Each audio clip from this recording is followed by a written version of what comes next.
Hello শিক্ষার্থী বন্ধুরা, কেমন আছো তোমরা? আমি দীপ্ত কুমার পাল। এই পর্বে আমি তোমাদের পঞ্চম শ্রেণী প্রাথমিক গণিত বইয়ের অধ্যায় ১ গুণ ও ভাগ। দেখো তোমাদের বইয়ের পৃষ্ঠা ১৬ নম্বর। এখানে ৫ নম্বরে আছে সহজ পদ্ধতিতে গুণ করি ও ৬ নম্বরে আছে সহজ পদ্ধতিতে ভাগ করি। তো এই পর্বে আমরা এই দুইটা অঙ্কই অর্থাৎ ৫ এবং ৬ নম্বর অঙ্ক শিখব। দেখো আমরা প্রথমে ৫ নম্বর অঙ্ক সহজ পদ্ধতিতে গুণ করব, ৪টি অঙ্ক। তো এখানে ১ নম্বরে ছিল, দেখো ১৯৯ কে ২৫ দ্বারা গুণ করতে হবে। তো আমরা যেহেতু সহজ পদ্ধতিতে গুণ করব, আমরা এখানে ১৯৯ কে ভেঙেছি অর্থাৎ ২০০ বিয়োগ ১ লিখেছি। তো ২০০ বিয়োগ ১ আর ১৯৯ কিন্তু একই জিনিস। আর পরে ২৫ লিখেছি। তো এরপর আমরা কি করেছি দেখো, প্রথমে ২০০ এর সাথে ২৫ গুণ করেছি, আবার ১ এর সাথে ২৫ গুণ করেছি এবং এই যে এখানে যে বিয়োগ চিহ্ন ছিল সেটা আমরা মাঝখানে লিখেছি। এখন আমরা এই দুইটা গুণ করব, অর্থাৎ ২০০ এর সাথে ২৫ গুণ করলে ৫০০০ আর ১ এর সাথে ২৫ গুণ করলে ২৫। এবার যদি আমরা বিয়োগ করি তাহলে আমরা গুণফল পেয়ে যাব। অর্থাৎ এখানে ৪৯৭৫। এটি হচ্ছে আমাদের এই সংখ্যার গুণফল, যা আমরা সহজ পদ্ধতিতে করেছি। ২ নম্বরে দেখো আছে ৭২৪০ গুণ ১১০। আমরা সহজ পদ্ধতিতে এখানে ১১০ কে ভেঙেছি ১০০ যোগ ১০। এখন আমরা ৭৪৪০ কে প্রথমে ১০০ এর সাথে গুণ করব, তারপরে ১০ এর সাথে গুণ করব। দেখো এই যে আমরা প্রথমে ১০০ গুণ তারপরে ১০ গুণ, আর এইখানে যেহেতু যোগ চিহ্ন ছিল তাই আমরা এখানে যোগ চিহ্ন লিখেছি। এখন এই যে ১০০ এর সাথে গুণ করে এটি হয়েছে এবং ১০ এর সাথে গুণ করে এটি হয়েছে। অর্থাৎ ১০০ এর সাথে গুণ করাতে দুইটা শূন্য বেড়েছে আর ১০ এর সাথে গুণ করাতে একটি শূন্য বেড়েছে।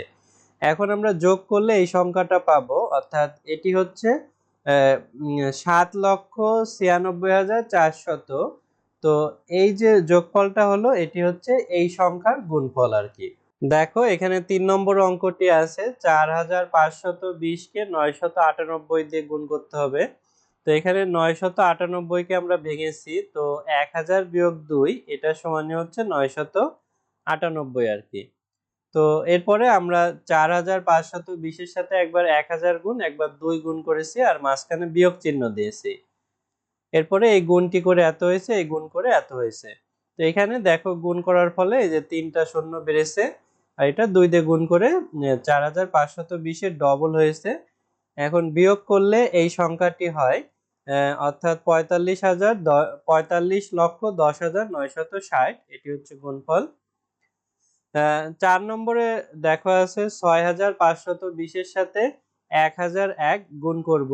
তো এক্ষেত্রে আমরা ১০০১ কে আমরা ভেঙেছি, ১০০১ কে ভেঙে ১০০০ যোগ ১ পেয়েছি।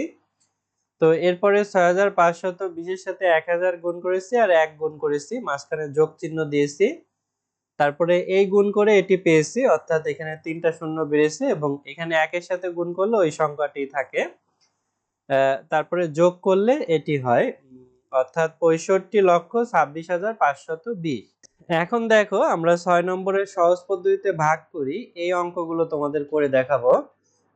তো এগুলো আসলে আমাদের অন্য জায়গায় করা লাগবে না, আমরা কিন্তু এর আগেও শিখেছি কিভাবে সহজ পদ্ধতিতে ভাগ করতে হয়। তো প্রথমে ১ নম্বরে আছে হচ্ছে ৬৭,৪৫৮। তো একে ১০০ দিয়ে ভাগ করব। তো ১০০ দিয়ে ভাগ করলে ১০০ তে দুইটা শূন্য আছে, তাহলে শেষ থেকে যে দুইটা অঙ্ক নিয়ে যে সংখ্যা অর্থাৎ ৫৮, এইটা হবে ভাগশেষ এবং ভাগফল হবে হচ্ছে ৬৭৪। অর্থাৎ প্রথম ৩ অঙ্ক হচ্ছে ভাগফল আর শেষের ২ অঙ্ক ভাগশেষ। কারণ এখানে যে দুইটা শূন্য ছিল এই কারণে শেষ থেকে দুইটা অঙ্ক মিলে ভাগশেষ হবে। একইভাবে এখানে আছে ৮২,৫০০, একে ১০ দিয়ে ভাগ করব। তাহলে এখানে এই শূন্যটা বাদ যাবে, অর্থাৎ শূন্য হচ্ছে ভাগশেষ, যা আমাদের প্রয়োজন নেই। আর আমাদের ভাগফল হবে হচ্ছে এইটা, অর্থাৎ ৮,২৫০ হচ্ছে আমাদের ভাগফল হবে। তারপরে ৩ নম্বরে এখানে ৯০,৮৬৫ ভাগ ১০০।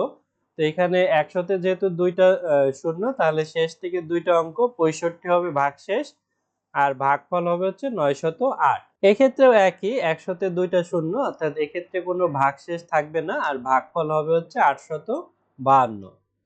তো বন্ধুরা, আশা করি অঙ্ক ৪টি তোমরা বুঝতে পেরেছো। এর পরের পর্বে আমরা ৭ নম্বর সঠিক কিনা যাচাই করি, এই অঙ্ক তোমাদের সমাধান করে দেখাবো। এছাড়া আমাদের পঞ্চম শ্রেণীর একটি অনলাইন ব্যাচ আছে, সেখানে তোমরা নিচের নম্বরে যোগাযোগ করে ভর্তি হতে পারো।